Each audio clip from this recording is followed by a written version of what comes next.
Good afternoon. I decided to cut short my visit to the Russian Federation due to the recent developments in Mindanao. Shortly before going back to the Philippines, I met with President Vladimir Putin in Moscow after official plans were changed to facilitate our meeting. I express appreciation for the warm welcome,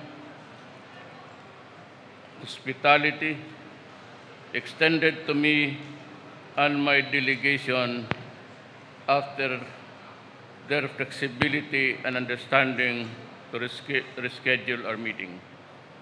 Russia is a true friend. While I have to immediately return to the Philippines, I have instructed the Secretary of Foreign Affairs to remain and meet with Foreign Minister Sergei Lavrov to discuss how to strengthen bilateral relations and to sign some agreements that have been already concluded. Also behind are the secretaries of relevant economic agencies to pursue arrangements that can best advance our shared interest to increase economic cooperation and enhance culture and people exchanges.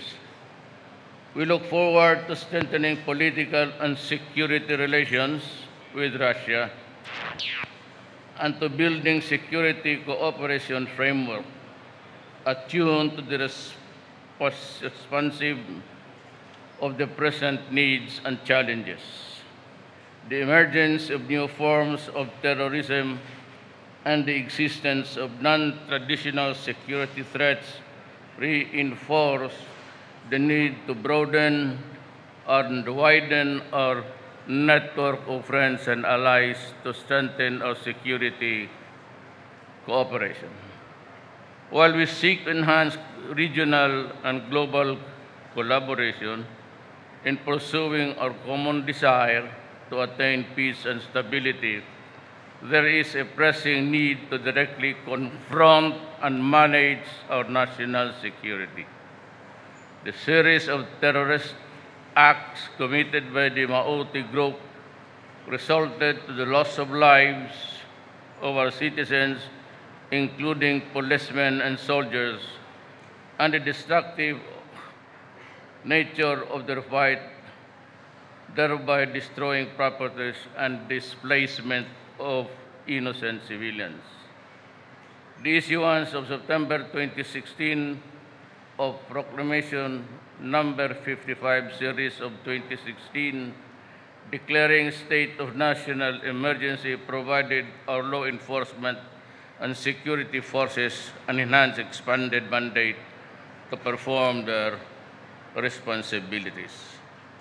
We are still in the state of emergency. Sporadic skirmishes with the Maoti group continues, showing the group's capability to sow terror and unleash harassment and inflict destruction not only in Lanao, Luzon, but also in other parts of Mindanao and even in the Visayas. Last May, the same Maoti terrorist group has taken over a hospital in Marawi City, Lanao del Sur, established checkpoints within the city, burned down certain government facilities, and inflicted casualties on the part of government forces, and started flying the flag of the Islamic State of Iraq and Syria, otherwise known as ISIS, thereby removing from the allegiance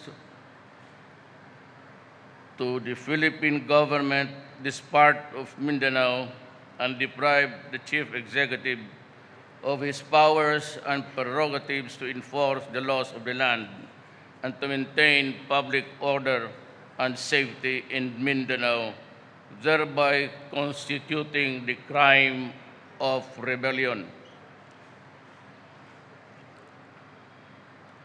By virtue of the powers vested in me by the Constitution and by law, I had to declare martial law in the Mindanao group of islands for a period not exceeding 60 days, effective as of May 23, 2017.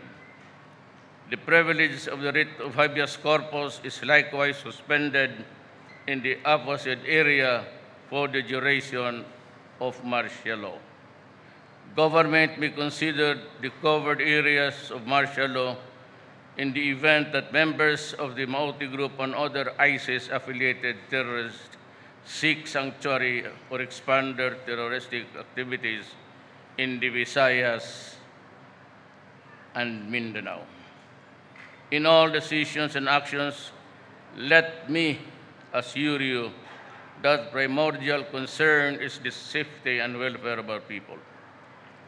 It is our constitutional mandate to enforce the law and provide security. It is our constitutional duty to ensure that every family, every community, all Filipinos are assured to live in peace and harmony. We will stay true to our mandate and duty. This I can assure everyone. Thank you and good afternoon.